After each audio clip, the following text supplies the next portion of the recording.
tender na kaibigan.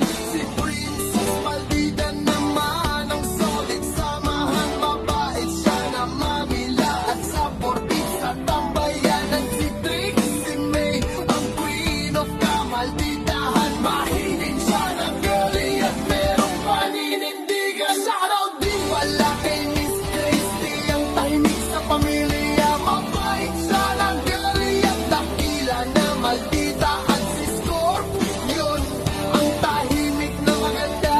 Hilig niya ang PM at bad influence magkasama. Si Nick naman ng pasaway sa pamilya. Loyal siya kay Sokyang at lasinggero. Nakatropa at si Sokyang ang tampuhin na maganda.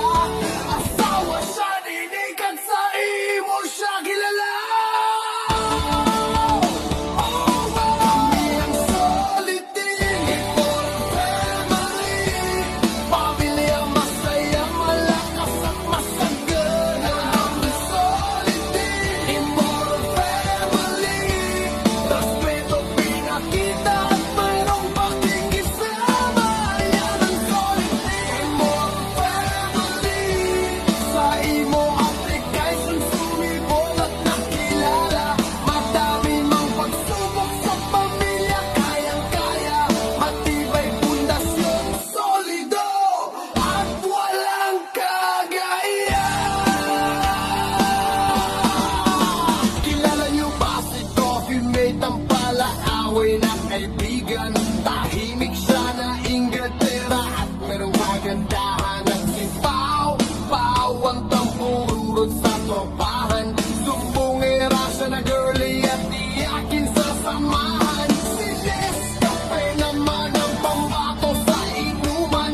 Tagapagtanggol siya ng pamo, solid na kaibigan. At si Maye ang queen of kamalditahan. Bungangera siya na single at tunay na kaibigan. Shoutout din pala kay Kidlat, ang makulit sa pamilya.